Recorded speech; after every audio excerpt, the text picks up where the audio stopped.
The Blast from Our Past Network.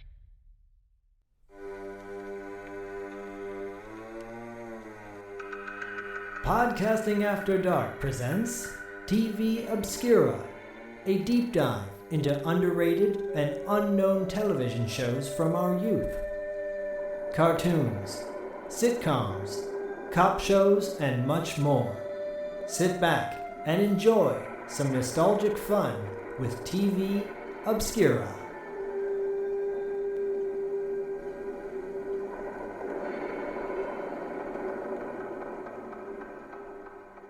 What's up, everybody? Welcome to another episode of Podcasting After Dark presents TV Obscura.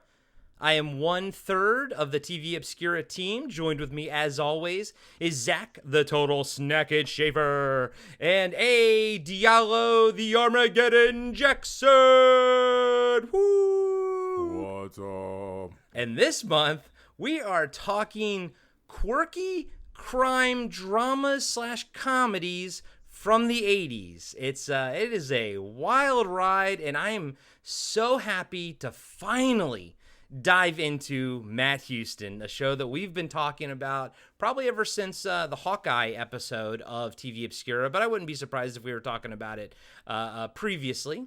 But before we get into how everybody's doing, I'll just really quickly announce that Zach will be tackling The Insiders, which came out in 1985. Diallo will be tackling Matt Houston, which came out in 1982. And I'll be discussing Scarecrow and Mrs. King, which came out in 1983. It's going to be a lot of fun. Before we dive into all of that, Zach, how's it going, my man?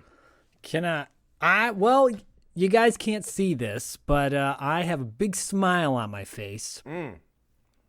Diallo does too. Corey does too. Everybody's fucking smiling. Why is everyone smiling? Well, because all three of these episodes, everyone's smiling in every damn episode that we watched. Everyone's just like so happy.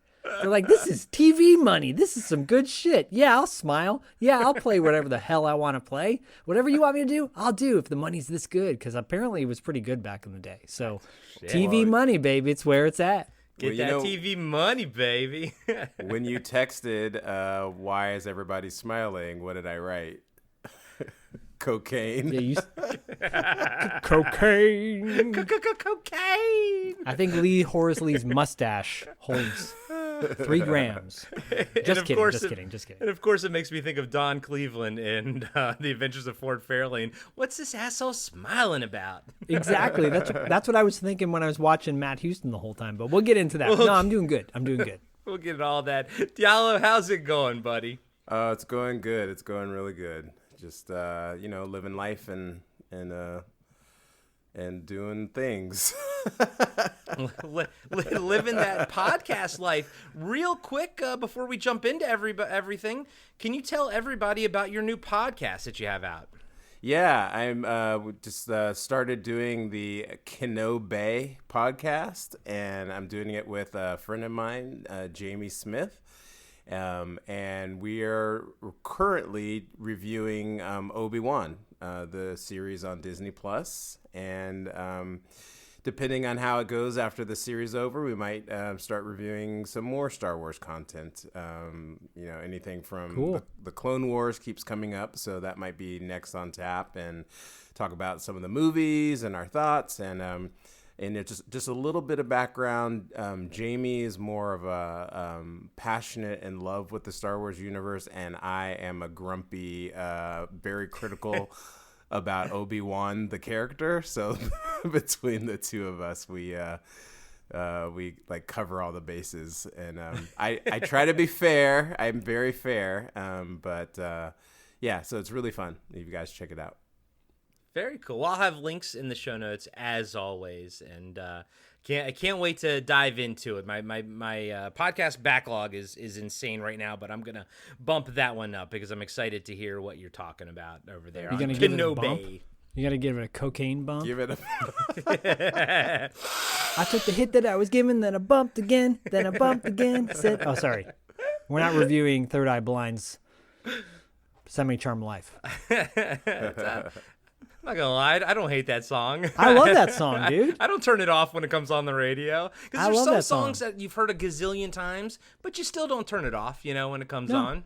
That song's great. It's for Diallo and I living in the Bay Area. Third Eye Blind's a Bay Area band. Oh, okay. That song was huge up in the Bay Area back in the day. And I remember I was dating this girl, and I'm like, what's a bump? And she's like, you don't. She was kind of rough around the edges. She's like, you don't know what a bump is? And what's wrong with you? And I'm like, I didn't do drugs like ever. Is that what that is? And she goes, yeah, fuck yeah, it's cocaine. Yeah, I'm like, yeah. and then my boys Matt and Terry are like, why are you dating a girl that says fuck yeah all the time? And I'm like, good point. And I kicked it to the curb, and I kicked again, and then I kicked again. I didn't. No physical violence ever. Just kidding. Well, Zach, were you ever a fan of Fugazi? Yeah. I don't like. I remember listening to their shit back in the day. Yeah, I saw our pal Robert Ortiz posting about it. I always got to give Fugazi love because they were a DC band, and you can't grow up in Maryland in the 90s without knowing who Fugazi was. Fugazi, Fugazi, baby. Jello Bafria or Yellow Bafria, whatever. I don't know. Anyways. Welcome to 90s Music Podcast. Right? The 90s Music Corner. Can we talk about King Missile and Detachable Penis? I left it at a Kiev. No, sorry. I remember that song. Okay. It's trash. All right. Diallo, are you ready to fucking finally talk about Matt Houston? On the show, on TV Obscura, we've been talking about this for a while, but behind the scenes, we've been talking about this for, I think, even longer, and I couldn't be fucking happier that it's finally here and that I finally have Matt Houston under my knowledge belt because I freaking loved it. Spoiler alert! So, Diallo, take us back, baby. Take us there. Ladies and gentlemen, I would like to introduce to you Matt Houston. Matt Cue that Houston. music. Yeah, Matt Houston. It aired from 1982 to 1985 on ABC. It was on for 3 seasons, had 67 episodes.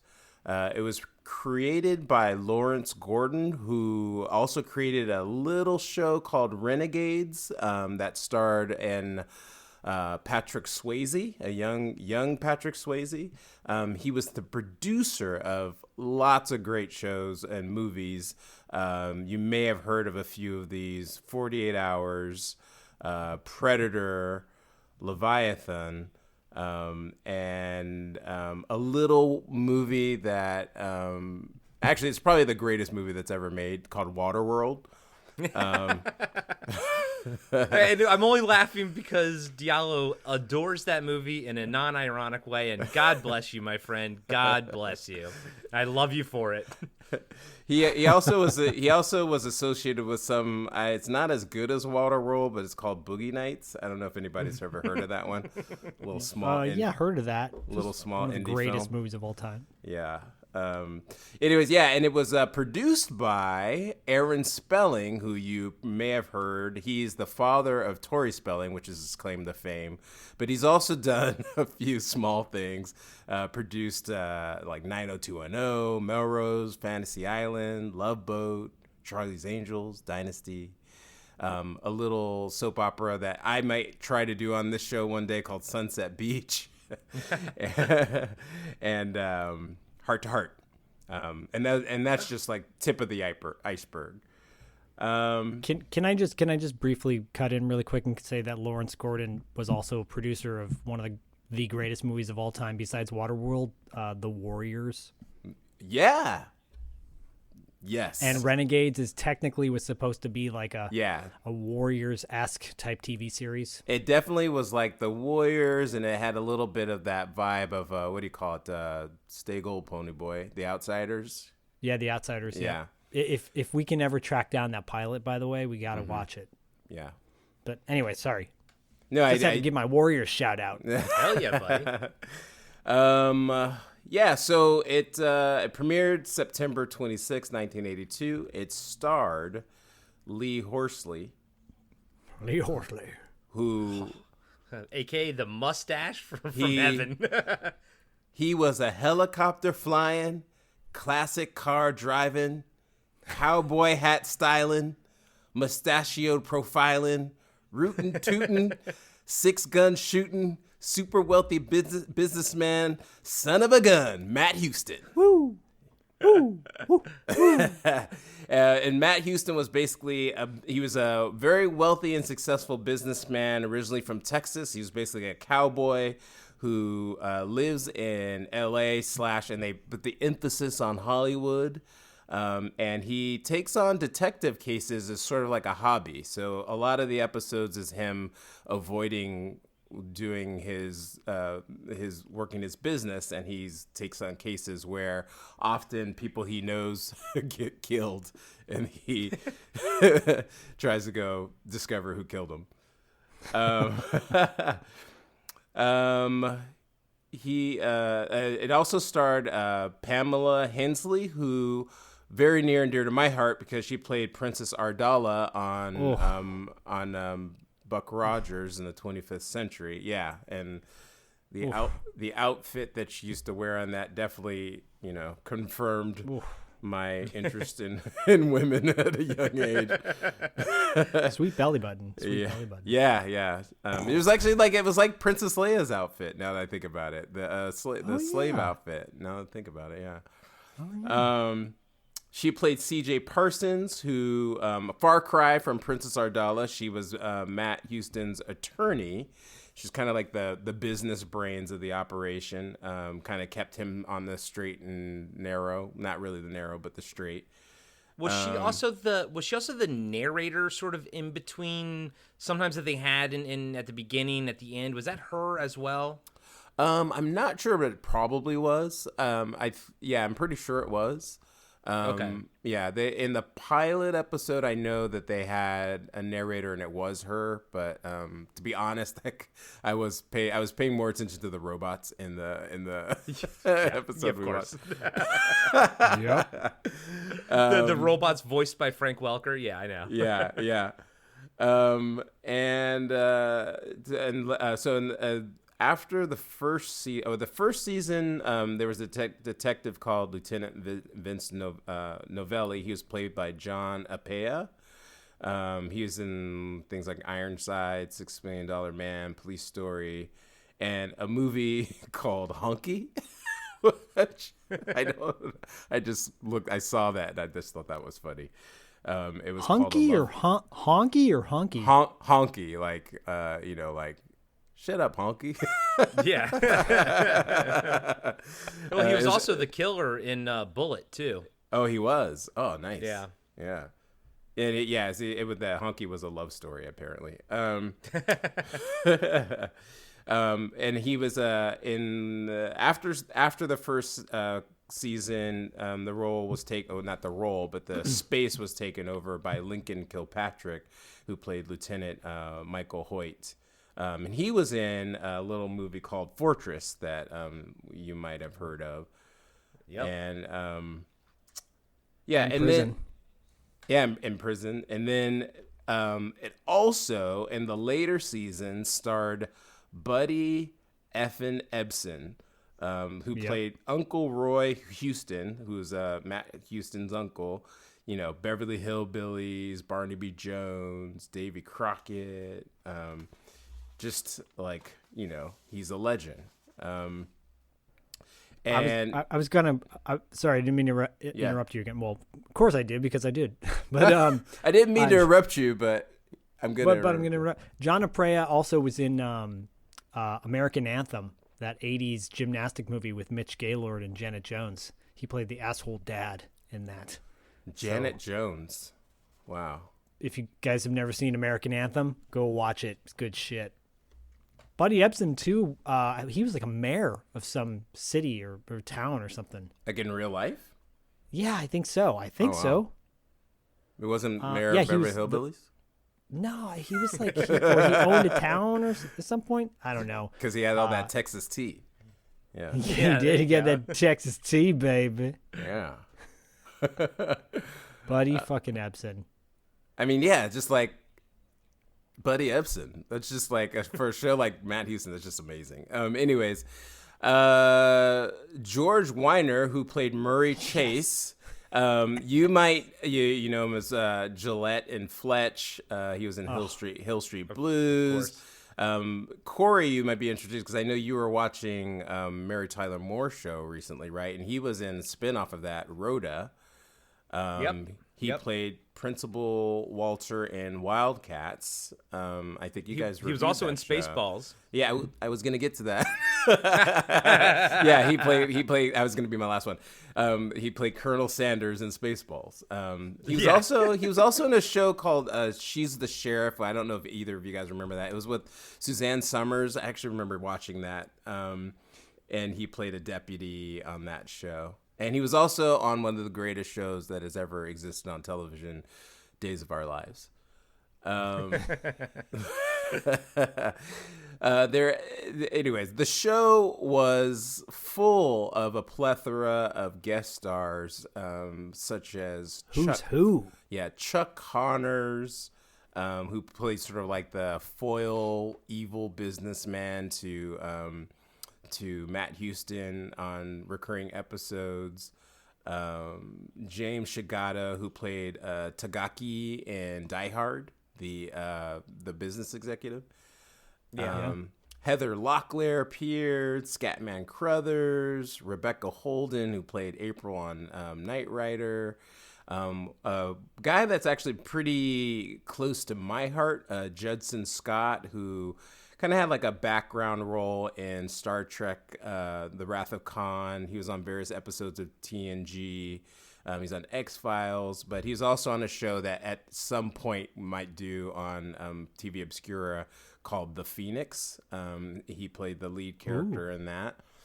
And Andrew Robinson, another played Mr. Garrick on Deep Space Nine. He was on a show called Mantis that you might have heard of. Yeah, buddy, loves Mantis. We all know that. He was in Cobra. So yeah, the show had, I think from the pedigree of Aaron Spelling, I think, just like a lot of other Aaron Spelling shows, like Love Boat in particular, and Fantasy Island, they had that like recurring cast of guest stars. One other thing I want to cover real quick too also is there was the theme by Dominic Frontier. One of the things I love about the Matt Houston is that the theme just goes hard. It goes so hard right out of the gate. It's got the horns and the guitar and electric guitar playing in the background. But he actually did, the first season of Outer Limits, he did the theme, The Fugitive, Vegas, if you remember that show. Yeah. He did another show that I might possibly do at some point on this show called Strike Force. He did the theme to Color of Night with Bruce Willis back in like the mid 90s. Nice. Yeah. So yeah, in the episode that we covered, I mean, again, talk about guest stars. We had David Cassidy, rest in peace, as a tech wizard named John Boyd. Jessica Walter. And just so guys and gals, if you want to look it up or whatever on IMDb, we all watched Joey's Here, which is episode 9, except on YouTube, and the link that I posted on our Patreon page for free, it's weirdly listed as episode 11. So when I was watching it, I was like looking at episode 11 on IMDb trying to see the cast members, but no, it's episode 9. And yeah, Mr. Roper's in it. It's insanity. Yeah, Jessica Walter, who's from does voices on Archer, from Arrested Development. She just passed away, I think. Yeah. Oh, did she? Yeah, she did. Oh, wow. Mm-hmm. Norman Fell, who we all know as Mr. Roper from Three's Company. I want a T-shirt with just his face on it. Yeah, that smirk that he has, that twinkle toe face that he makes. I love it. and by the way, Jessica Walter was a babe, total fucking fox in this. Yeah. Little cat head, little bit of a cat head, but yeah, she's a babe. Good Lord. And last but not least, I want to bring up B.J. Haggerty, who played. He's kind of like a strong man. He's a former wrestler. You've seen him like Oh, as yeah. a character in tons of random things. But noteworthy to me was that he was in Buck Rogers and the 25th Century as Tiger Man, who was actually the henchman of Princess Ardala. Yeah, another link there with the with Princess Ardala, right? Yeah. So yeah, that was Matt Houston. Every episode was pretty much, like I said, he's off kind of trying to deal with some business endeavors, and then he gets a case, ignores the business endeavors, follows the case. It was very episodic. It went all over the place. It's covered lots of ground with different sort of mysteries, and and the one that we watched, I think, was actually like I mean I actually thought it was amazing. Yeah. Where, especially because it was made in '82, and this was like at the beginning of like when tech stuff was really starting to boom, like video games and stuff. So this is like Pac-Man era, and Yes. and basically there is a video game guru that's wanting to build a sort of like Disneyland, but for video games, and someone gets killed, and it's one of the robots that he's built. So Troy Donahue, by the way, Troy Donahue, who Yeah. was like a pinup '50s guy or something like that. Yeah. He was in Crybaby. Apparently, he had a big career. And as I mentioned, the voice of the robot was Frank Welker. But right when Yeah. he starts talking, I'm like, why does that sound familiar? Why does that sound a little bit like Slimer from Real Ghostbusters? And there it is. And there it is. I thought it was fucking Mel Welker. Blanc at first. I'm like, oh, is it Tweaky? Fucking Tweaky's voice? Yeah, that was a little. I thought it was Bitty, bitty, Tweaky at first, but then I was like, "Oh, that's a little too on the nose," because he looked like Tweaky and he walked like Yeah. Tweaky. But yeah, it was really interesting just the way that they covered, like you just if in hindsight where we're sitting now, 40 years later, with as advanced as we are technologically speaking, and they were sort of like looking forward to what they thought technology would be. Yeah. Yeah. But it was really cool. It's very, Matt Houston is very brash, cavalier. He's a cowboy, but he's not like bumbling. But there is a bumbling quality to him, but he's very suave. His mustache just kind of like leads the way all the time. I mean, he's smart enough to solve mysteries. Yeah. But yeah, so that's Matt Houston. What do you guys think, Corey? Well, I was going to ask you. You kind of didn't really talk. Did you Oh, watch yeah. it as a kid? Did you? Oh, were yeah, you, yeah. Were you a big fan of it, like as a kid? Did you watch it when it came out, or was it like syndication or whatever? Yeah, I forgot. Yeah, so I used to watch it when it came out. I remember like watching it. I think it came on Friday nights, and that was actually back in the era when good things actually came on Fridays. But yeah, I would watch it on Friday nights, and then a few years later, I watched it again in syndication. It's funny though with syndication, because I know I used to watch it, but I can't remember like what it came on or like when it came on. I was really trying to think about that the last couple of days, but I just remember watching it all the time, and I sort of like fell in love with it. I would watch it like every day.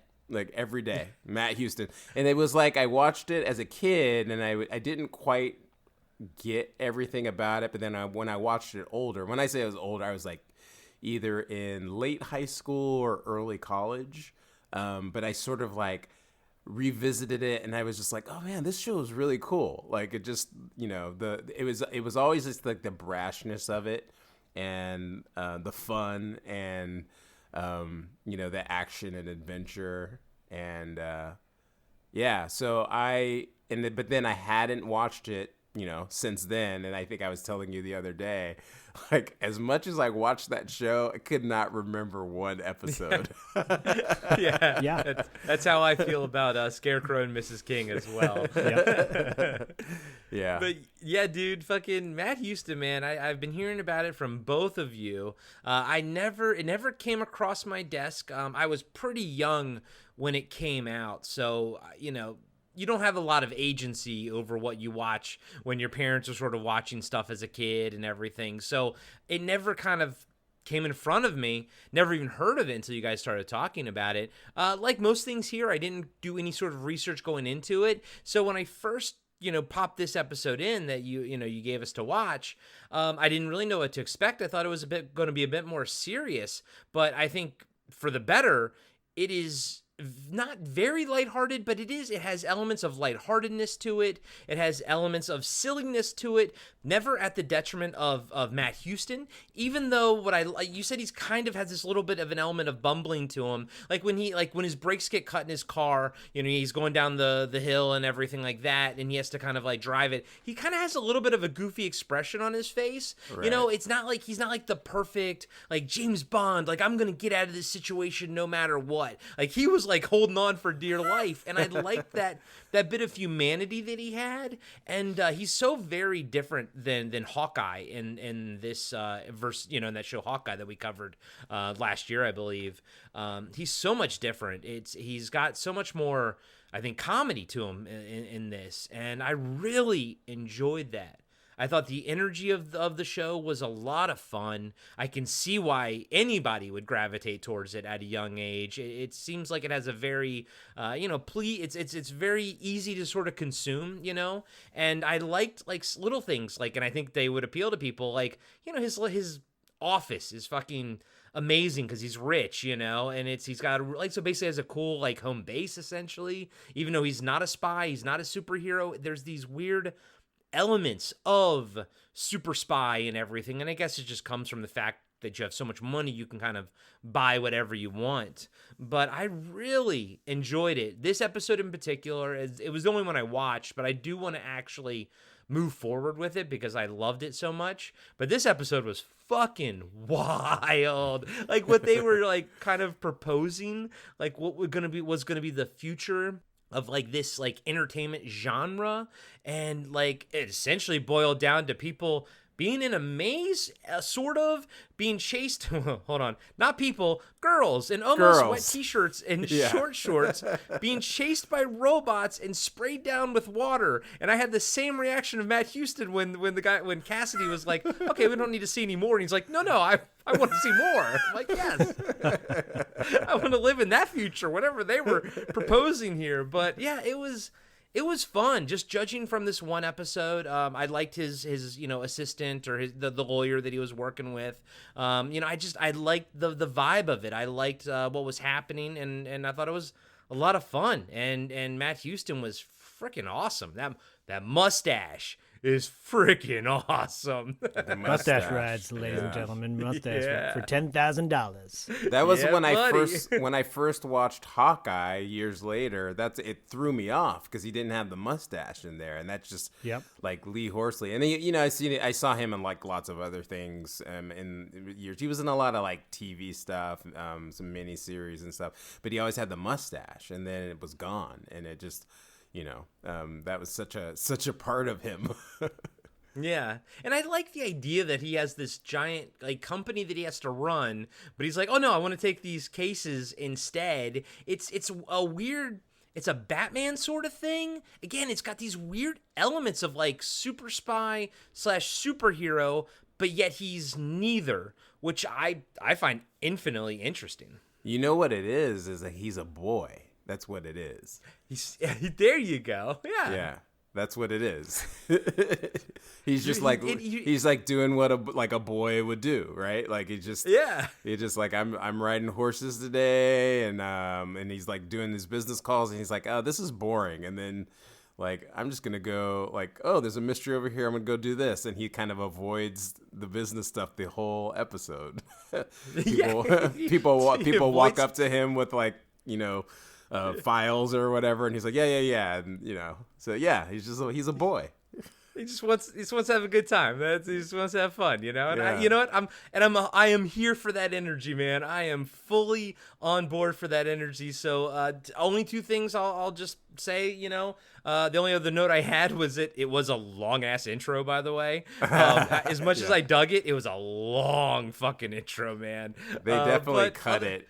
And they cut it after the first season. It wasn't as long as that makes sense. But yeah. other than that, man, this show lived up to the hype for me. Honestly, I thought this episode held up well. I thought his character, if the rest of the show is indicative of it, I think his character holds up well, and I think it's a lot of fun, and I highly recommend it. Awesome. What about you, Zach?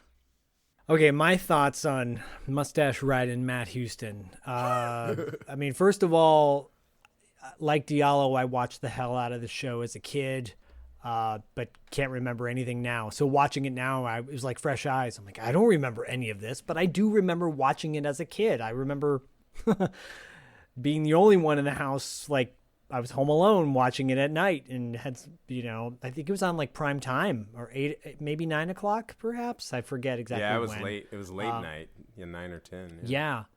And Matt Houston, I knew Lee Horsley before Matt Houston when he was in Sword and the Sorcerer, and I love that movie.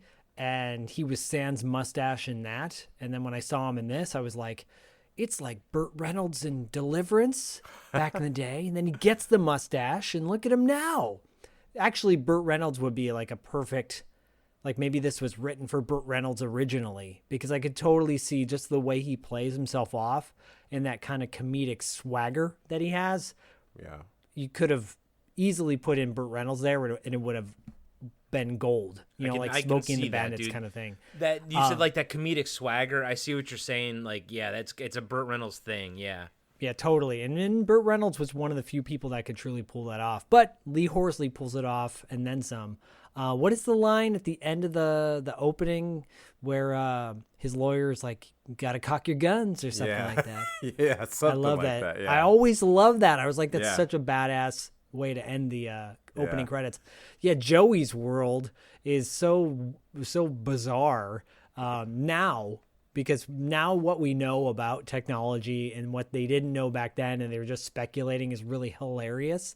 And David Cassidy, I'm looking at him and I'm like, oh man, you used to be like a heartthrob on the Partridge Family, and now you're like this 5-foot dude. Is that's what he's from, right? He's Partridge Family, right? Partridge Yeah, Family, he was, I I think I love you. And growing up, like, obviously being born in '78, growing up in the '80s, you knew all about these people and Mama Cass and stuff, but like I didn't I never like had experience with them other than just knowing about the Partridge Family, like knowing that it existed. I never had much experience outside of that with them.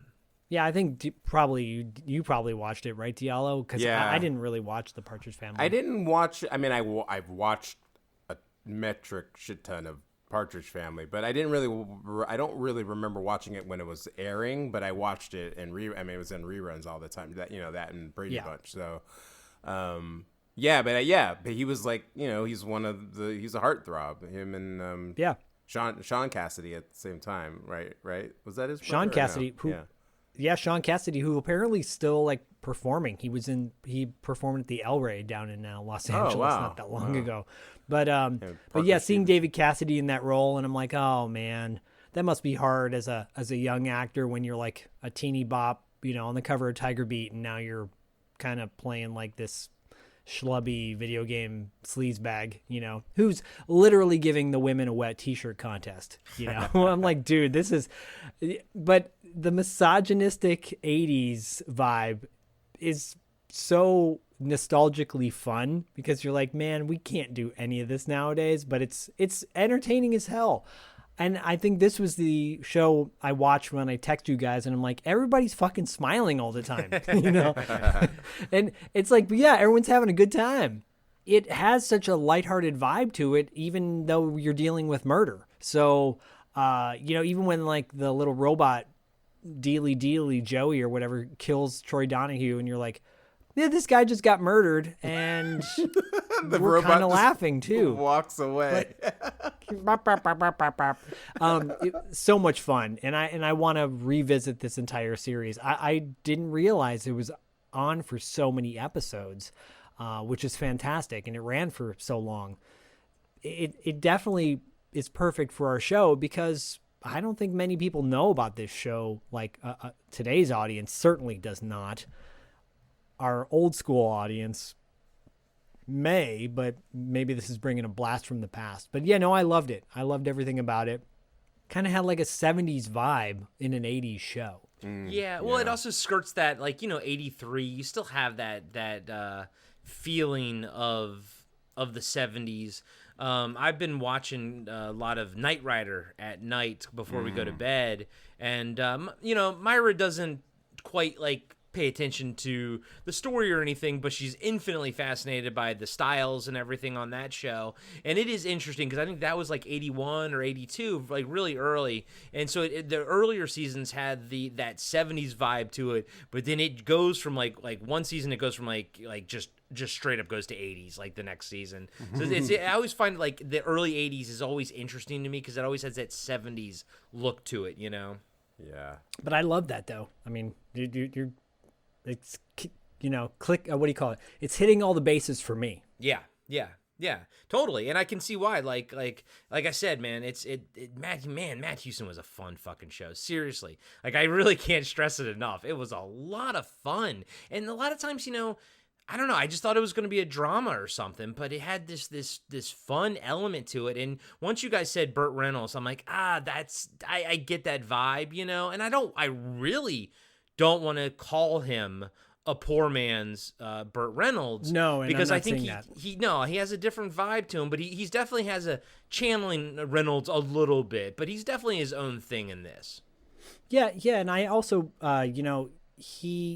it's a damn shame. The guy has worked, right? He's been in a bunch of stuff. He's up until he's been up in Hateful Eight, like he's still working today. Yeah, totally. But I think people forget about him.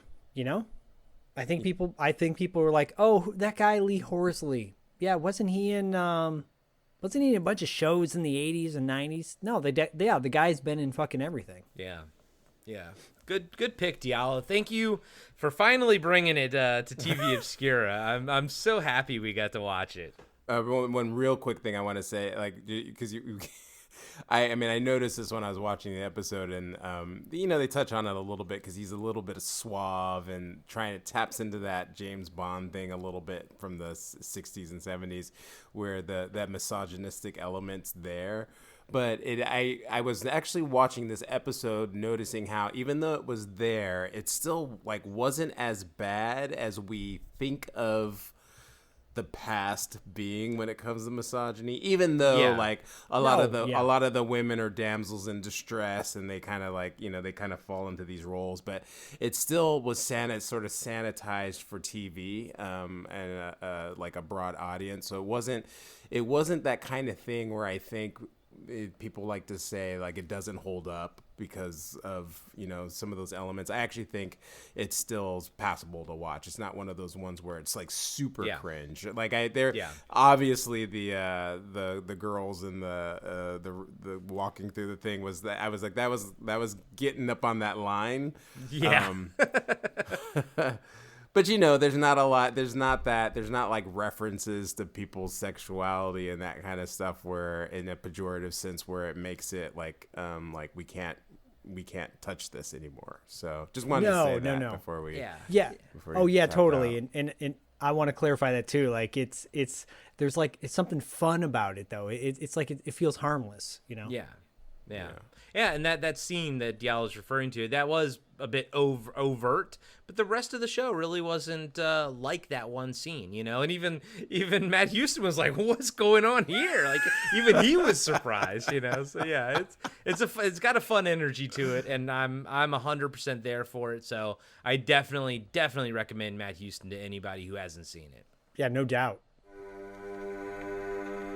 Hey everybody, Corey here. I just want to let you know that we'll be right back after these short messages.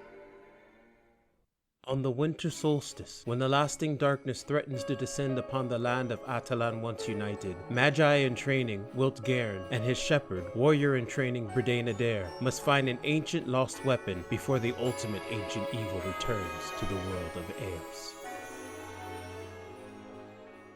Hi there, I'm Diallo Jackson, writer of the First Noel's Chronicle podcast. The First Noel is an epic, family-friendly adventure told in serialized form. Think of it as Lord of the Rings meets, well, Christmas. Join us each week for the next thrilling chapter of The First Noel, now available on Apple Podcasts, Spotify, Audible, and all major podcasting apps, as well as Kindle Vella if you want to take a read. Thanks, and see you in Atalan. The winter tell is almost here.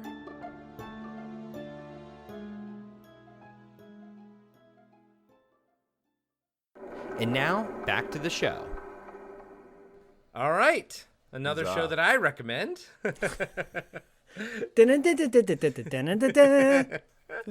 So, Scarecrow and Mrs. King. Like you guys both said about Matt Houston, you both watched Matt Houston but kind of didn't remember it. I watched the shit ton out of Scarecrow and Mrs. King as a kid, but I couldn't tell you any particular episode or anything like that. In actuality, Diallo and Zach know offline, I was kind of going back and forth if I wanted to do Scarecrow, Miss King, or Hunter, because they kind of have the exact same, thing with it. Like, I watched them both, and I don't remember either, but we went with Scarecrow and Mrs. King, and then both Zach and Diallo kind of wanted that one, kind of pushed for that one. So I was like, all right. I mean, it's got Bruce Boxleitner in it. Why not, right? It's got fucking Tron, for Christ's sake. So, Scarecrow and Mrs. King aired from October 1983 to May of 1987 for a total of 4 seasons on CBS. It was created by Brad Buckner and Eugenie Ross Lemming. They're both producers, writers, and I think helped co-create Lois and Clark and Supernatural. Now, I see Lois and Clark. I can see that, because this whole show is about, kind of keeping things secret while trying to balance what you're doing on the side and everything. But the show starred Kate Jackson, of course, Charlie's Angels, and Bruce Boxleitner, fucking Tron, and as divorced housewife Amanda King and agency spy Lee Stetson, aka Scarecrow. They develop an unusual partnership and eventual romance after encountering each other at a train station.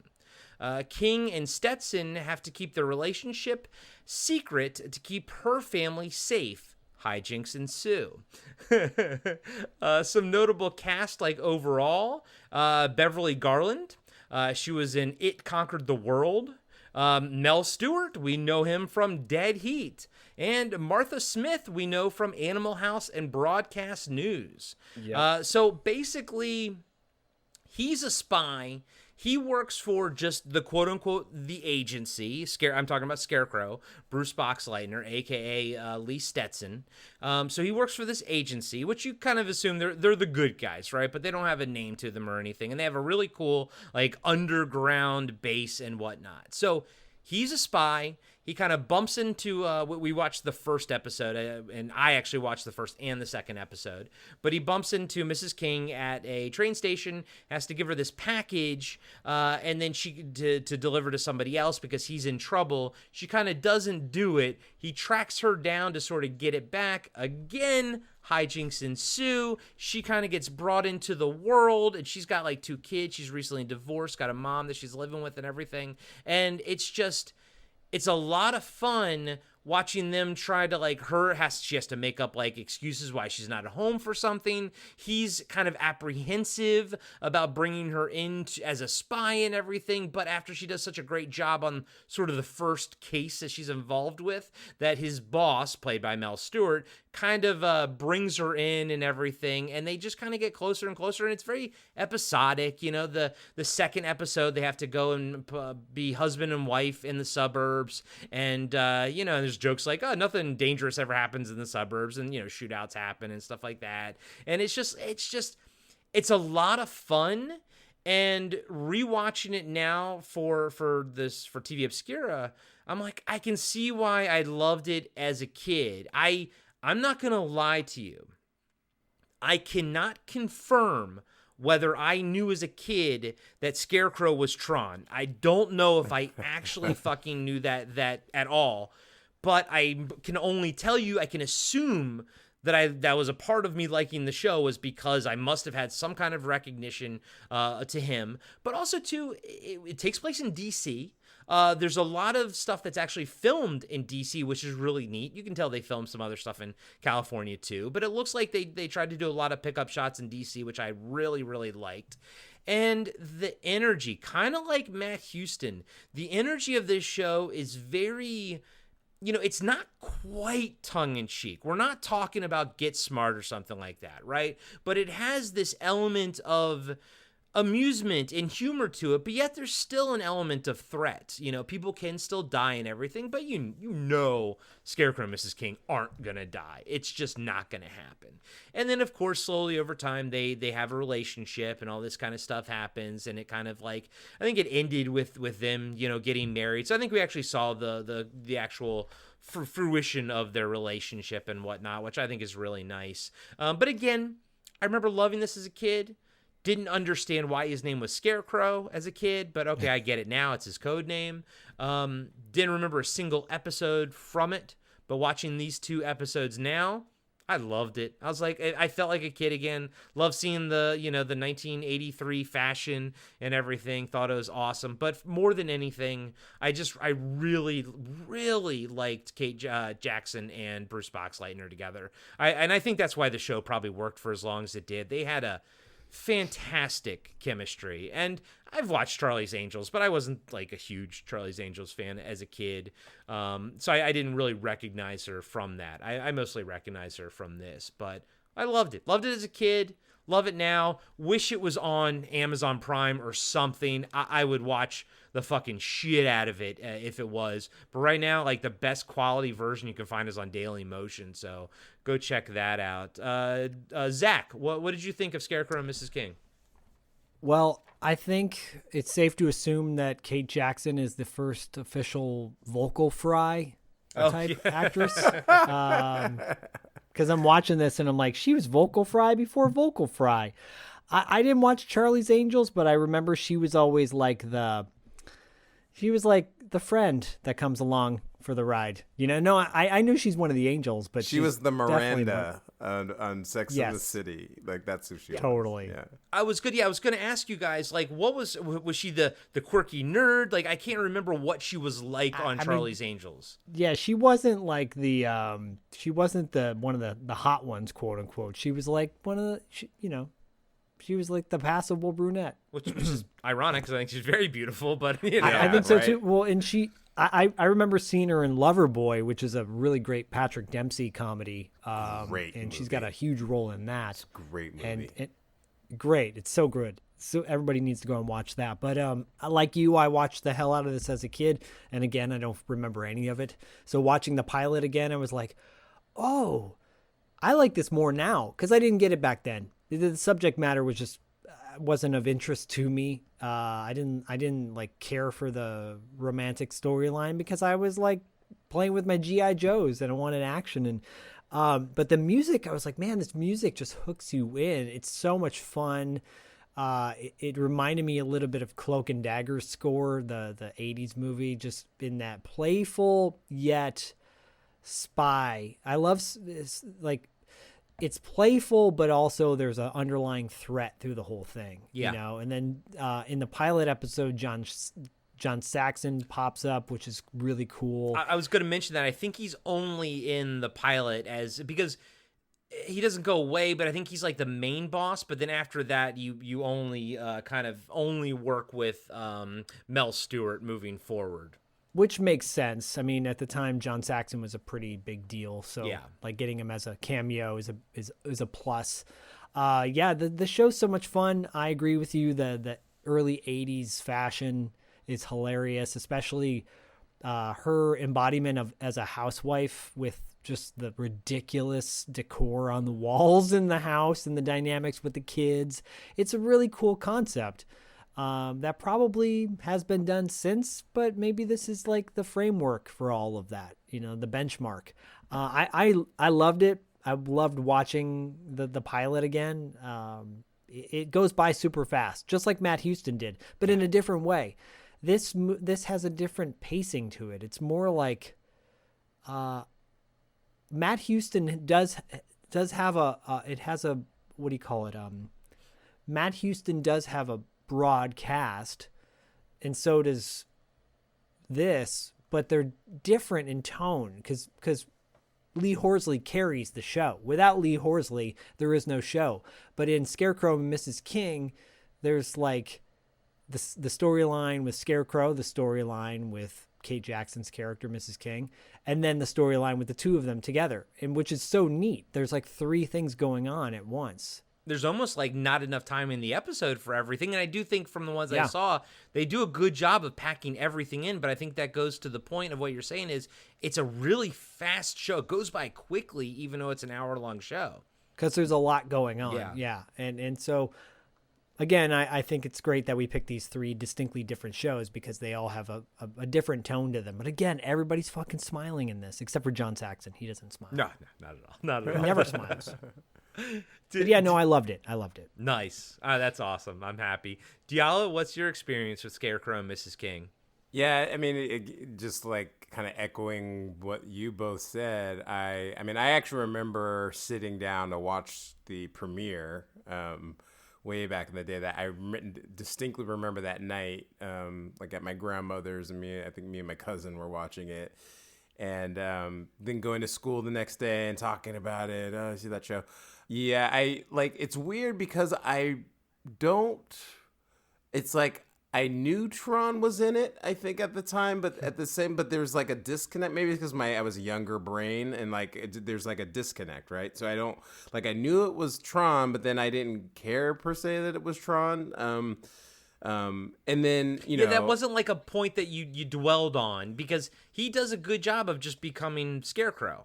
Yeah. It wasn't like, I mean, I love Tron to death, but we still haven't had a movie that's actually about Tron. But anyways, I won't really get into that. I agree with you. Yeah.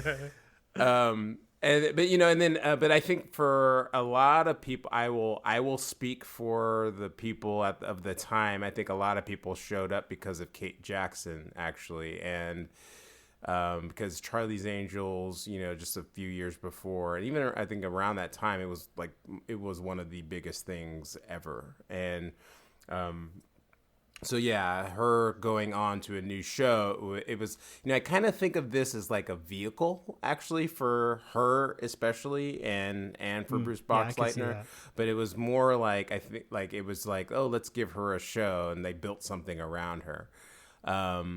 But yeah, I watched it. So I didn't watch it as religiously as like I did like Matt Houston, but I did like pop in for a few years. But I do remember at a certain point when their relationship got solidified, it was almost like moonlighting when they got together, or Totally. and it just kind of it lost that pop. And it just like, there's something about it that changed. And again, my brain at the time I couldn't really understand it, but it's just like I immediately just lost all interest in the show, and I don't think I watched the last season or two or however long that relationship, the solidified relationship, lasted. But and he's watching this pilot though, like just like you guys, it was such a joy. Like I was watching it and just it was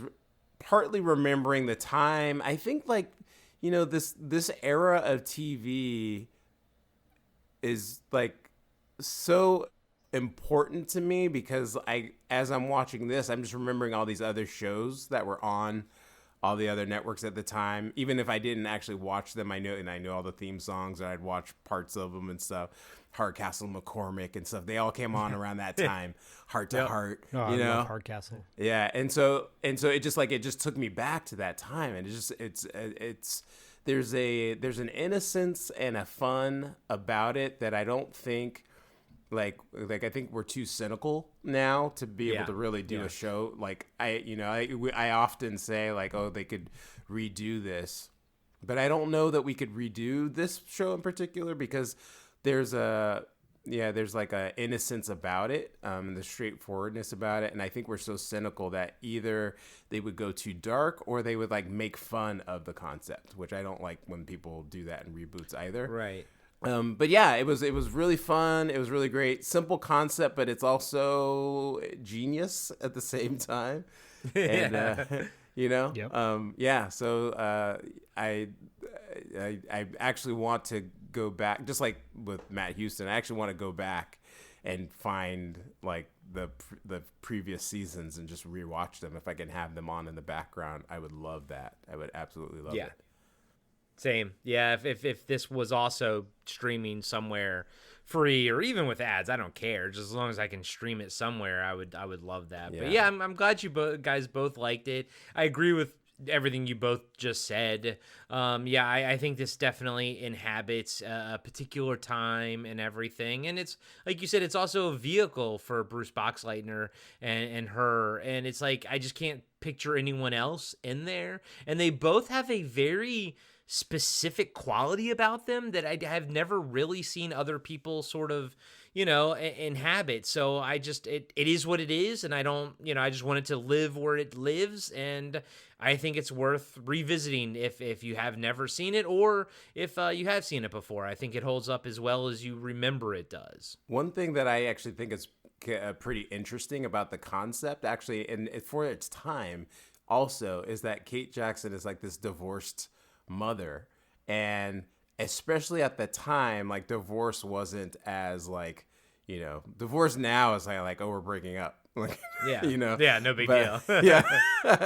But back in the day it was like a big thing. So the idea of like this single mother who was actually dating in the pilot, she's like dating somebody else, and she's trying to make it, like that was that actually was a concept that like hadn't really been covered before, because socially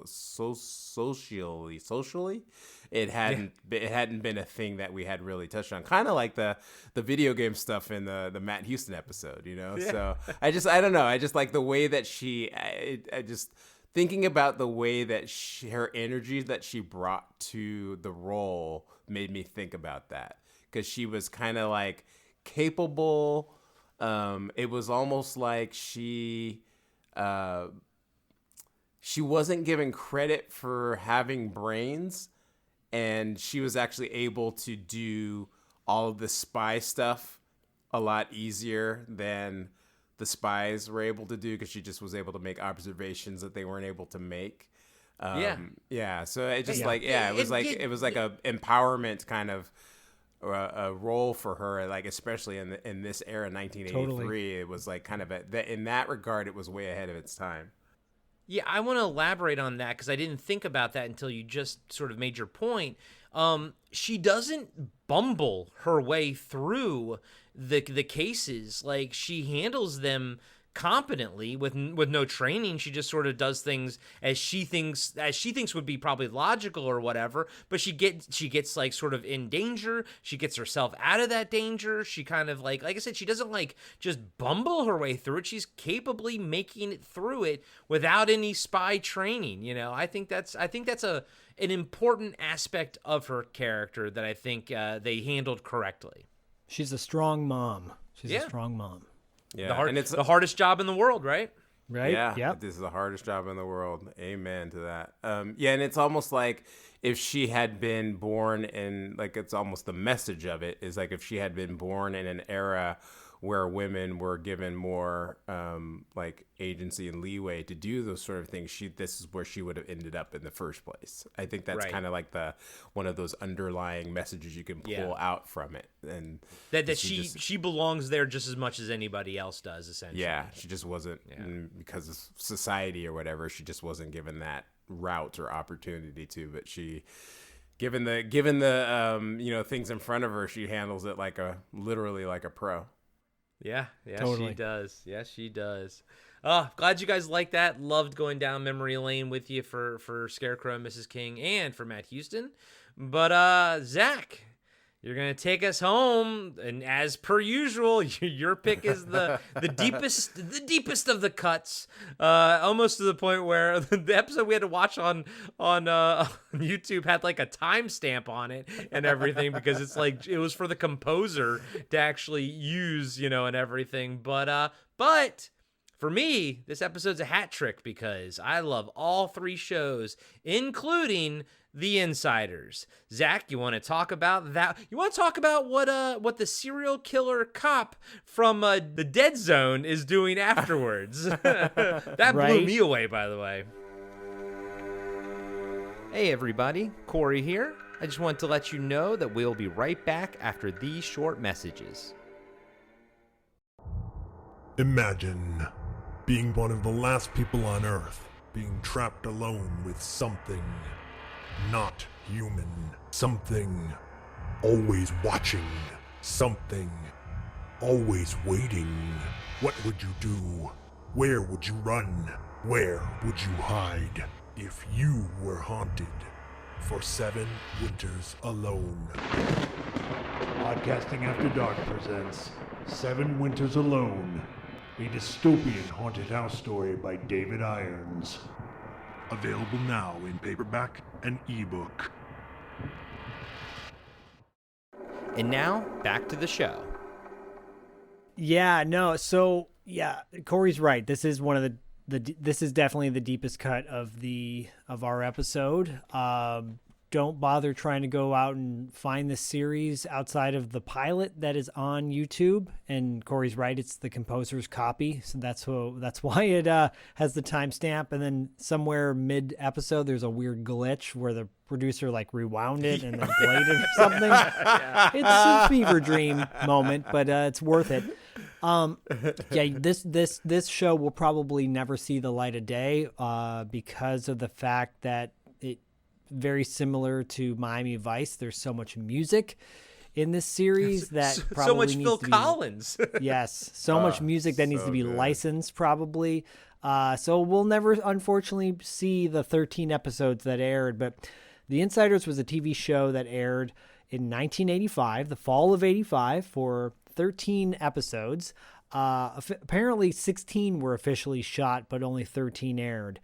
It was created by Leonard Hill, who apparently has like a history of doing a lot of television dramas, but it was riding the coattails of Miami Vice.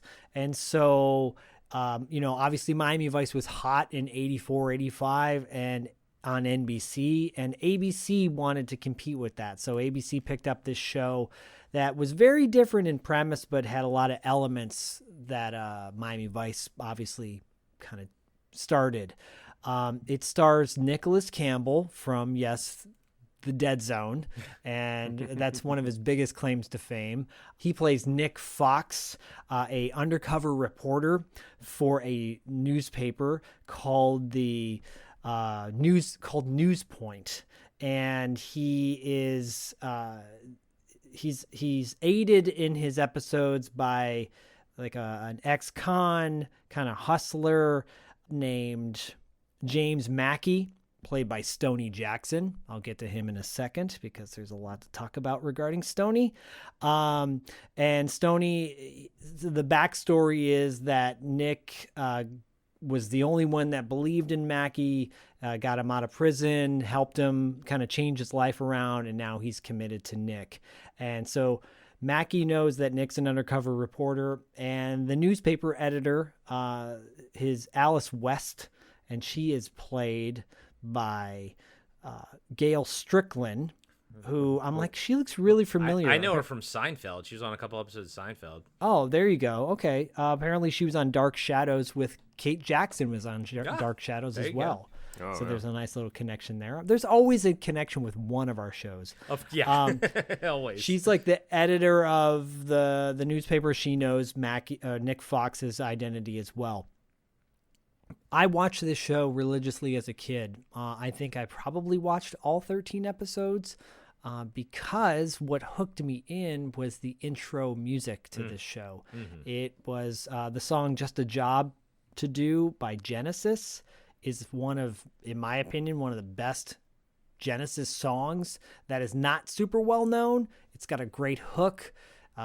It's a great workout song. It's on my workout mix. And it's off the Genesis album it's a black album with like yellow shapes on it. And it's just simply titled Genesis. Yep. That's my favorite Genesis album, by the way. I was a big Genesis fan as a kid.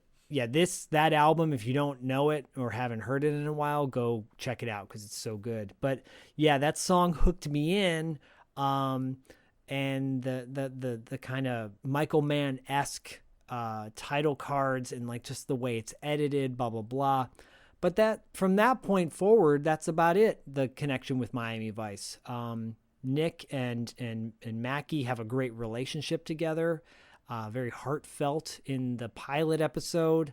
It concerns car thieves, and Mackie's best friend is a car thief. His best friend, by the way, is a terrible actor, and probably the only part of the show that really kind of brings it down a notch, in my opinion, is this guy's really bad performance. But it's almost bad in a fun way.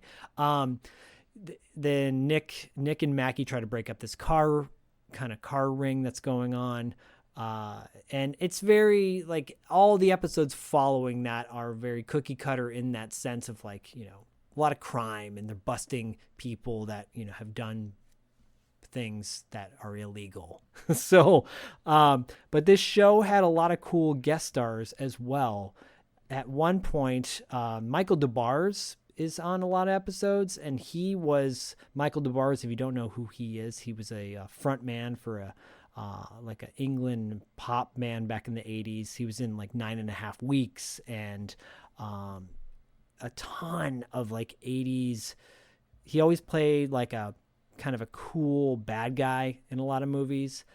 He's great. And then Tia Carrere shows up in one episode.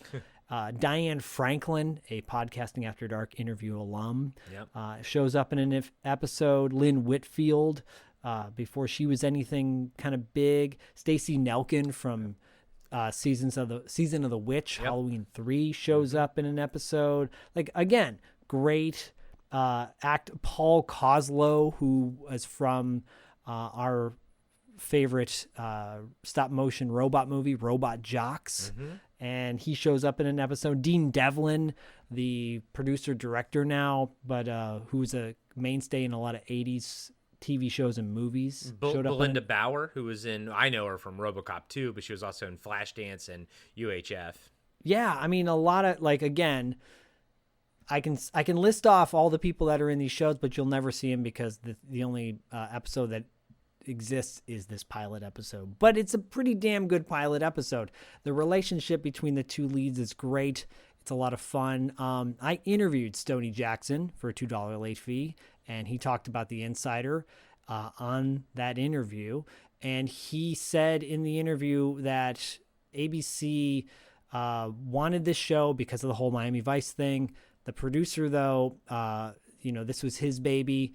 The head of the studio loved this show, but then the studio head got booted, and the show got booted because of that. Yeah, it's happens. Just simply one of those things. It was doing pretty well in the ratings, but heads changed, and suddenly they're like, oh, yep, we don't need this anymore. So, and at the time, Stoney Jackson was making. He was doing a pilot for Stir Crazy. They were making a Stir Crazy TV show, and he was playing the role of Richard Pryor in that. And so Stoney Jackson was on like every guest starred on every TV show back in the 80s, and is credited for kind of helping Michael Jackson with the moonwalk. But you can hear that story on $2 late fee. Anyways, this show, though, overall, I loved it because it's got everything I love from the 80s. The fashion, the music, and just the overall style and the edginess. It does have a level, even though it's comedic throughout the whole thing, it does get edgy at times. When Mackie's buddy gets killed, there's a very emotional scene between Nick and Mackie at Nick's place, and it like kind of adds to the depth of who these people are. B.B. King has a song featured in the episode, and that's from a movie called Into the Night, and it was directed by John Landis with Jeff Goldblum and Michelle Pfeiffer. And David Bowie. If you guys have never seen that movie, you should check it out. But that song, I'm like, wait a minute, I know that song. That's from the movie Into the Night. It's like B.B. King with like synth behind him. And it's kind of cool. Blues and synth mixed together. One of my favorite B.B. King songs. Anyways, I love The Insiders. I think it's a hidden gem. I wish more people could see it. And well, now you can, because Corey will put the links in the show notes. As choppy as that pilot episode is, it's still worth watching. In my opinion. It is Corey, worth watching. Take it away. Yeah, buddy. This show was cool, man. It was everything you think it's gonna be for a LA based Miami Vice sort of, not rip off, because it didn't feel like a rip off. No. It felt like an homage. It felt like just like a natural thing that's gonna just appear next to Miami Vice, you know? It's piggybacking on the Miami Vice craze. Yeah, exactly. And I like the fact that, Stoney Jackson, his character, James Mackey, and then Nicholas Campbell, his character, Nick Fox, they have a different kind of energy together, which I really enjoyed. It was something that I feel like you don't see too often. It was a very much a mutual respect kind of relationship, even though it sort of started out maybe in a sort of different way. But I liked how it is on the show, like meaning like before the show, like their sort of history or whatever. I like where it is where the show starts, the pilot. I like their relationship together feels honest. If the energy of it, I very much enjoy, because it's kind of like they're from two different sides of the tracks type of thing, but they have a mutual respect and a mutual love. Again, seeing Nicholas Campbell not, that in The Dead Zone, it was a movie that my wife and I just watched like probably 4 months ago for the first time. So it's really fresh in my head. Although I had seen the scene, where he kills himself with the scissors, because it's so intense. But to see him in that movie and then come to here, I really liked him in this. Like, I liked his energy in this. He's got a very unique look. He almost has a scary look that I don't know how to place it. He has an intensity to him that I really enjoy here. But this episode was a lot of fun. There was a lot of stuff going on. One of my notes was I was like, Stoney Jackson was definitely channeling, I would say, Eddie Murphy during when they kind of go undercover, but maybe he was channeling Richard Pryor a little bit to kind of, in his mindset. And he has a Prince look to him. Like, if if you take yourself back to 1985, his look, he could have been in the Revolution. Yeah. I mean, he was on that is a hot look. Oh, yeah. For 1985. That guy knows style. He knows style. And he was the poster boy for Soul Glow.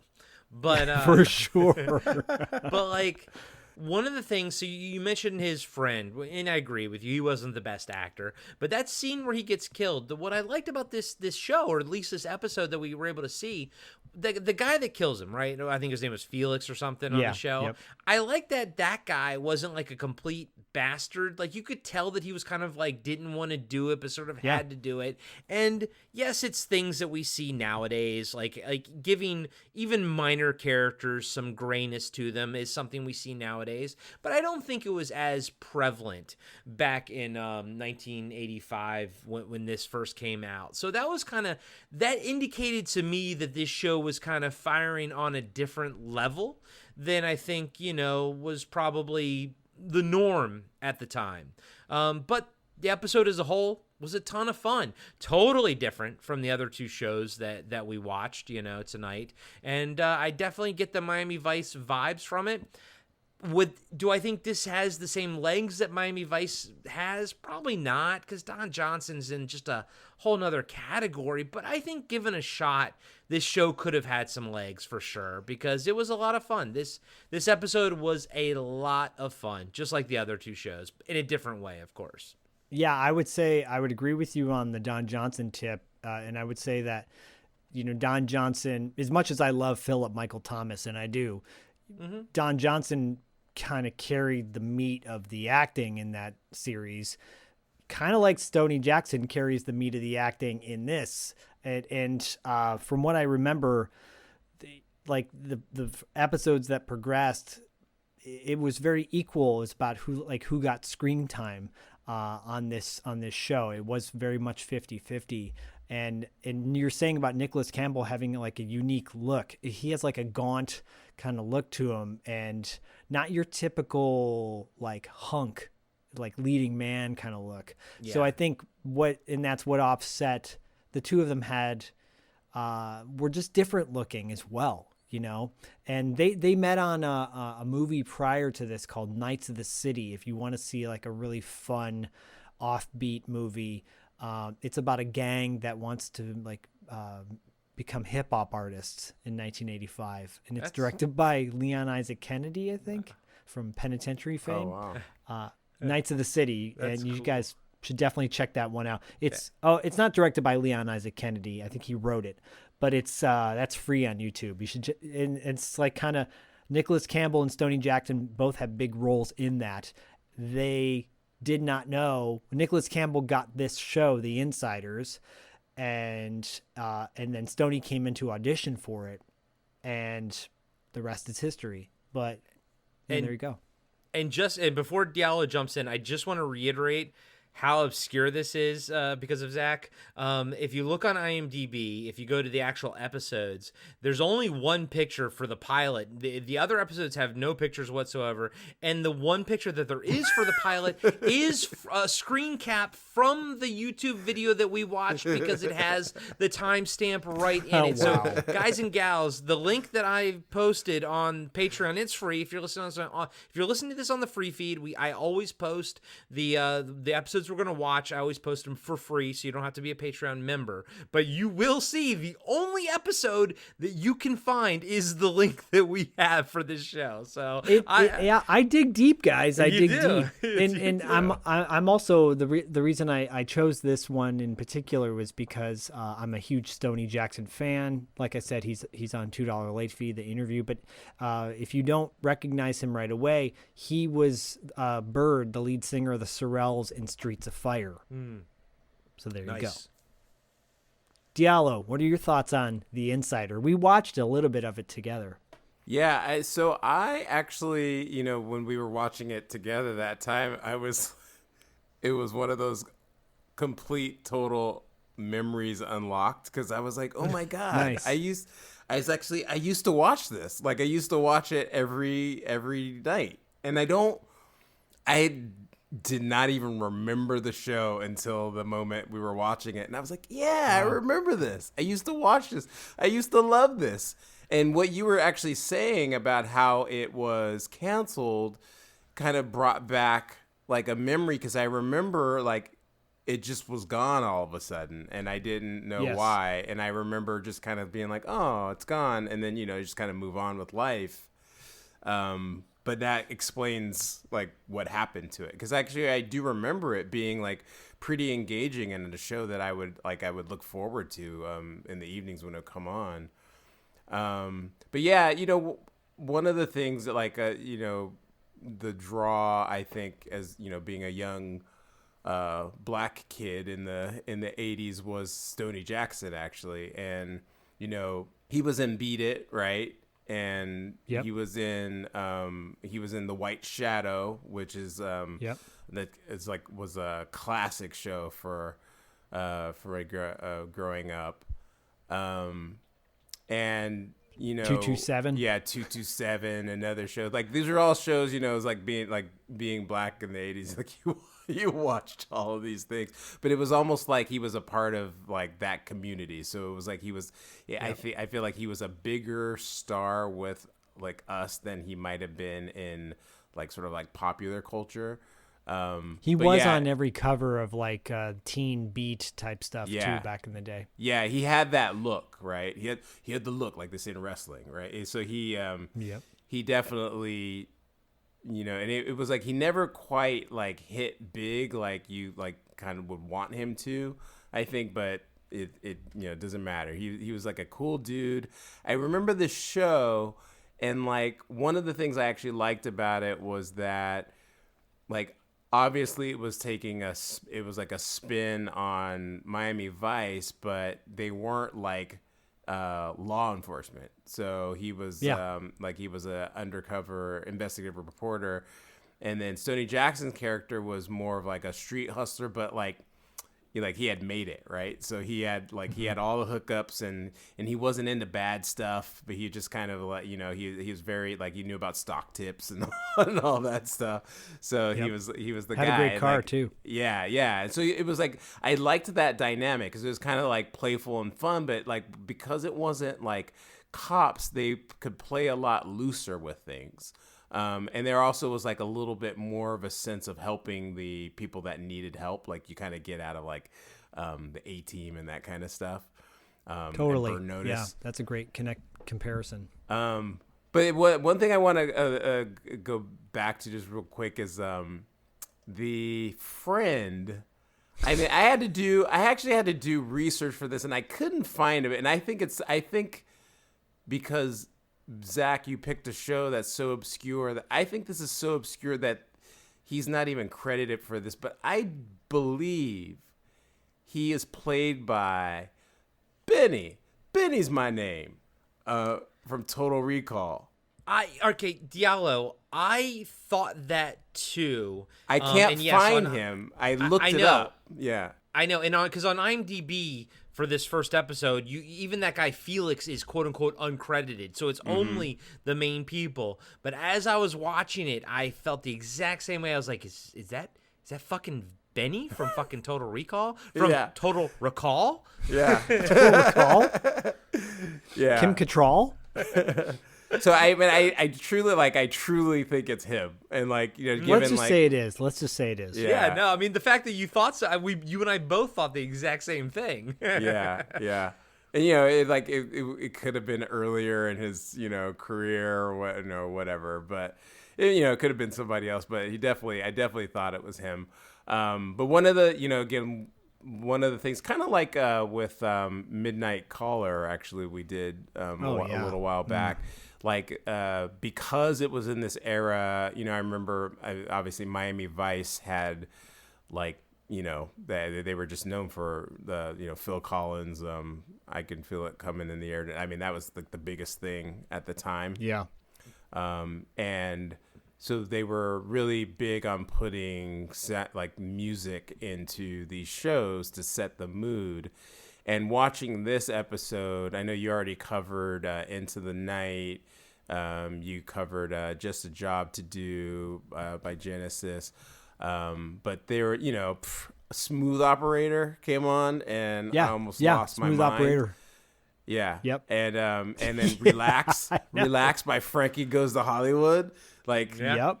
Like my mind was blown watching this episode just for the music, when I texted you guys, and I was like, yeah, when I'm done with this, it's going to be a Phil Collins music day after that. Because I just was like, I'm pumped. I got to go listen to Phil Collins for the rest of the day.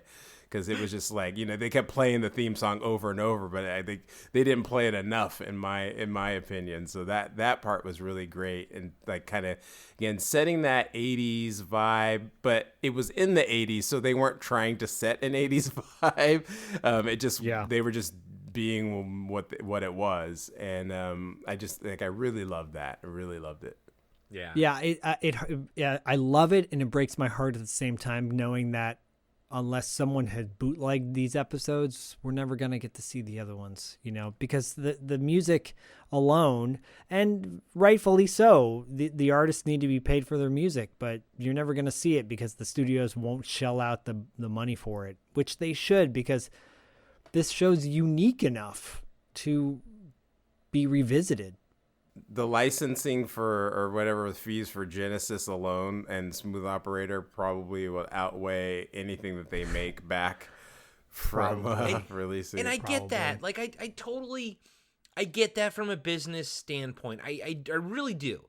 But at the same time, I also don't think the idea that like letting a piece of art just disappear because of monetary constraints is the right choice either. There has to be something in the middle, you know what I mean? But we say this time and time again. This is the reason we don't see a lot of these shows popping up on DVD or Blu-ray, is because of the music and everything, the music rights. And if this came out, now, and they put it out, but they're like, we got to take away the Phil Collins and everything. No. Then don't put it out, because it's as much of a part of the DNA for this show as it is for Miami Vice. Don't fucking change the music. I don't know what the answer is. The answer is just fucking put it out and everyone just be cool. I'm with you, Zach. Yes, everyone should get paid. Yes, I get that. I'm also for that as well. But then does that mean that this should just disappear? Because we can't figure it fucking out, Like, this show's fucking awesome. All these shows are awesome, and they're all very hard to get for very various reasons. Although this one is probably because of the music. Because the music's fucking insane in this show. It's awesome. Might have to change my name to Deep Cut Zach. Yeah, Deep Cut Zach, baby. You would think with with streaming, it would be easier to put a lot of these shows up at a sort of like a lower cost, because you're not having to produce the digital formats, or like the physical formats. I mean, so it could exist digitally, and passively you could have a lot of these shows on and maybe make money that way. Come on, Disney Plus, you own ABC. Yeah, right? you own everything. Yeah, it would be really fun, especially this one, because it's just so hard to find. It would be really fun to be able to watch the show and to actually see where it was headed. And like I said, my memory of it was I was really kind of into the show, and then it was gone, and I didn't think about it again until the year 2022. So. I wouldn't be surprised if there's a German DVD out there or something, that has all the music rights. But yeah. But all three of these shows, were so different, yet oddly kind of had a lot of Venn diagram crossover and everything, but definitely inhabited different, I wouldn't say different genres, but just different areas of our childhood. But they were all fun to revisit. My final thoughts: I loved each and every one of them. I would recommend each and every one of them, and all for various different reasons that we covered. But I think the takeaway is that shows that are fun stand the test of time. I think all three of these shows held up very well in 2020 viewing, two of which I'd never seen before, and one of which, I barely remembered, so it's almost like I'm watching it new now. And every single one of them held up in 2022 for me for various reasons. But the one thing I think they all had over cross-section Venn diagram is that they were all fun. All three of these shows were a blast to watch, and it's a damn shame that Insiders didn't make it past 13 episodes, and it's even further of a damn shame that we can't see pretty much any of it, except for the pilot, which is, like you said, really fucking weird, because the person recording it rewinds it a couple minutes, and you have to rewatch the same scene twice. You're almost forced to. You're like, why? Because the time counter keeps going. It's really weird. It's really odd. Weird. Yeah. But Scarecrow is king. When they watch it, they'll know why he rewound it. It's kind of creepy. Yes. Yeah. I kind of, yes, I'm with you there. But yeah, Scarecrow, Mrs. King, a lot of fun, very different. And Matt Houston lived up to all expectations. Absolutely adored Matt Houston. And honestly, if I could only pick one of the three to watch again, it'd probably be Matt Houston. Love that mustache. What can I say? Diallo, final thoughts on all three shows? Yeah, mustaches are coming back, actually. I don't know if you've seen Maverick yet, but they're definitely coming back. So, and a character on Star Trek: Strange New Worlds, Kirk's dad has a pretty sweet mustache. Yeah. Yep. So, anyways, yeah, I loved, actually, I really loved watching Matt Houston again. Loved it as much as I loved it back in the day. Definitely going to be putting that on my watch queue somehow. I know I read that there's some DVDs out there with them, so I might try to track some down and get a hold of them. It was really great watching Scarecrow and Mrs. King again. Again, it was a show I remember towards the tail end. It lost its pop for me, but that first couple of years when it was right in the tightness of the premise was just it was a really fun show to watch. And again, The Insiders, I didn't remember that I watched that show, but then as I'm watching it, I'm like, oh yeah, I used to watch this show, and I'm really intrigued to be able to find the rest of the episodes just so I can like revisit them again. And it was again a big fan of Stoney Jackson, and just yeah, I love this. I love doing the show with you guys because I get to revisit these things that I used to love so much, or sometimes casually watching. I get a chance to actually sit down and watch them, and stuff I haven't heard of before that I get to watch too, and watch it today and see if it holds up in my eyes in terms of like storytelling and that kind of stuff. So it was really fun. Loved this episode a lot. I loved these shows so much. It was so fun. Yeah, and Zach, before we get your final thoughts, I will just say that one day we're gonna do Sledgehammer, one of my favorite shows when I was a kid, and Yeah. that would have been that kind of would have worked kind of well in this little theme that we had Oh, yeah. going on. Yeah. Was that a 30-minute show? Wasn't Yeah, it that was 30 Yeah, yeah, minutes? that it was was. like a sitcom comedy. Yeah, Cool. yeah. So Yeah. we'll do Sledgehammer one of these days. But Trust me, Zach, I know what I'm were you? doing. Exactly, yeah, dude, exactly. Zach, what were your final thoughts on all three shows? Final thoughts are thank you, and you're welcome. That's it. No. Yeah, both shows, Scarecrow, Matt Houston, not to be confused with the wrestler Matt Houston, who was in world-class championship wrestling for a cup of coffee. Great, fun show. Everybody's fucking smiling. It's just like the smiling. I'm just like, okay, I'll smile too. Scarecrow, It's infectious. it's infectious. Scarecrow is like it's very cinematic in the way it's shot. It's like very high quality. You can tell they put a shit ton of money into that show. That was one of my notes. Good production quality for Scarecrow and Mrs. King. Yeah, almost Yeah. like even, and Matt Houston, and I still love it anyways, but Matt Houston, when they're filming it in his house, it's a set. It looks like a set. But then in Scarecrow, it like looks like a real house. And God, there's a shot of like these like quilted pillow animals on her wall, like the second floor. I'm like, oh, it's so god awful, such a housewife shit. But it's such like so well set decorated. Yeah. Yeah. So both shows great, and then The Insiders. It's like it's everything I love about the '80s. It's nostalgia to the highest degree. I get all the feels watching it, and I wish I want to watch it again and again because I just love everything about it. So I'm glad I can bring it to the table. And yeah, a fun show to, these are long episodes, but they didn't feel long at all three of them. So I was so happy to revisit all of them. Yeah, me too. And Zach, when is the Stoney Jackson interview dropping on $2 late fee? Yeah, so all month long on $2 late fee, we are doing Streets of Fire. So Streets of Fire episode, then a Michael Pare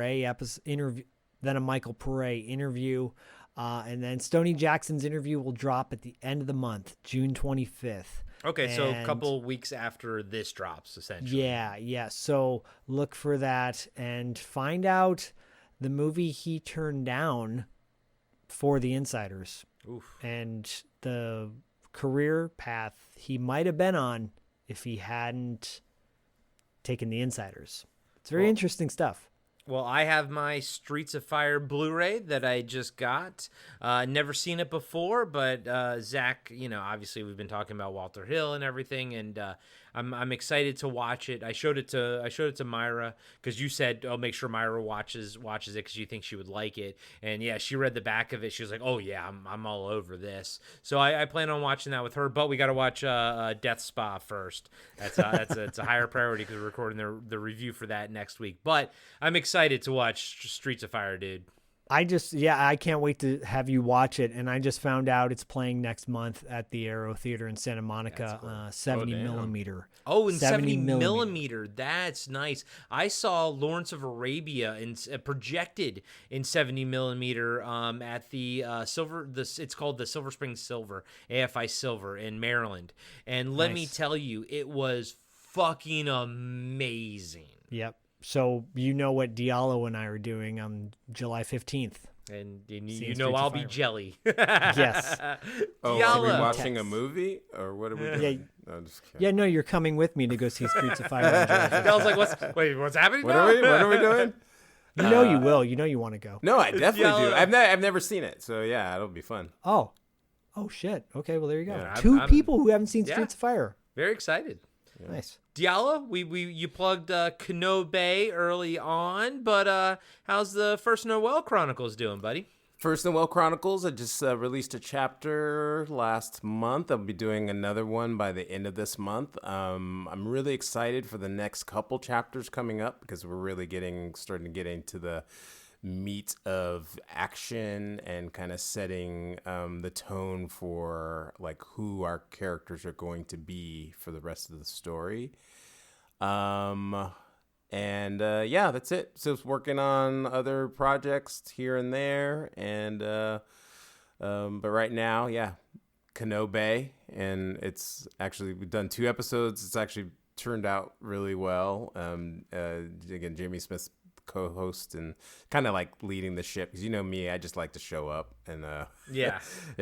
but we're definitely having fun with it, and I'm actually finally getting a chance to vent about all my frustrations about the Obi-Wan character after all these years. When you say you like to show up, I don't want anyone to think that you don't do your homework going into this, because I would say that of the 3 of us, you probably jump on all the shows immediately and probably watch the most extra episodes than we usually do. So Diallo doesn't just show up; he shows up with all of his homework done. Yeah, it's and true. Other people's homework done as well. I do though. I research and watch all the shows, and I'm like texting you guys around. But I'm doing so many things. Sometimes my bandwidth is enough to like have other people setting things up, and I put the headphones on, the mic, turn the mic on, and do it. But I appreciate all the work you put into it, Corey, especially doing the editing and stuff. I have to edit my podcast, and it drives me nuts. So, I appreciate that you do that. Oh, thanks, man. All 3 of us here edit various podcasts, so we all know. All 3 of us get it. Some might say we're the Jedis of podcast world.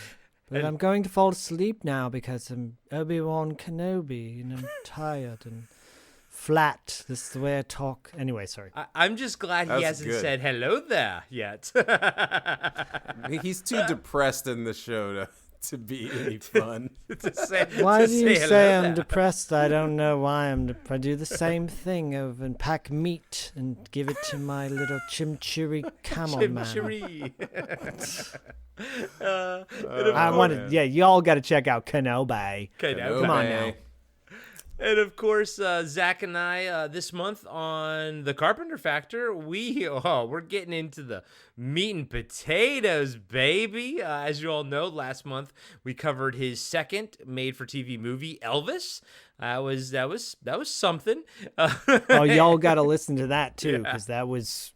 I mean, guys, you gotta sign up for Patreon simply for the fact that Corey and I sat through a 170-minute movie. 170 minutes. Zach and I discussed 170 minutes, but our reward is this month we get to tackle The Fog. So yeah, we're back into the 90-minute movies. We're back into the shit that we know that now we're getting into the good John Carpenter shit. So it's gonna be fun. We're gonna have a special guest on that one, and I hope you all are enjoying it. We know a few people have signed up and more than a few, but we know that you guys are listening to it and everything. So we hope you're enjoying The Carpenter Factor, and of course check out all the shows shows on the BFOP network: Talking Back, Action, the Blast from Our Past podcast, Throwback Trivia Takedown, Cartwright, Seinfeld podcast, Return, Revenge, Resurrection, and Comics Underground. We are growing, guys and gals. You can see all of those shows over at bfopnetwork.com. That's bfopnetwork.com. And of course, check out all the friends of our shows like Ready to Retro, Give Me Back My Action Movies, Give Me Back My Horror Movies. Of course, everything Zach's doing over at $2 Leafy, everything Diallo's doing over at Kenobe and the First Noel Chronicles, and Cinema 9 podcasts, all the fun guys and gals that we've met having this wonderful adventure that I absolutely love being on with both of you all. So all I have left to say is, as always, catch you on the obscure side.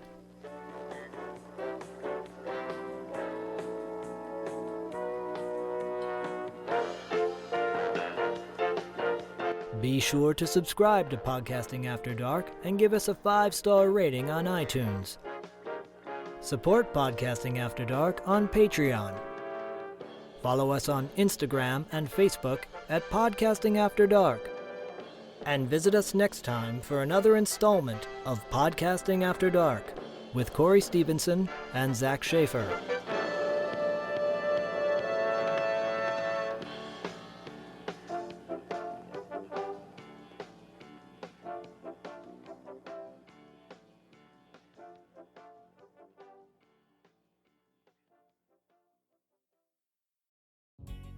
Hey everybody, I'm Tim. And I'm Dean. And we're the hosts of Talking Back. We're a retro-based podcast covering movies, comics, video games, and more. Check us out every Monday where we hit the rewind button and dig into some of our favorite content from the past. We like to keep things fun, lighthearted, and informative. Do you feel like you need more nostalgia in your life? Then check out Talking Back. We're available everywhere podcasts are found.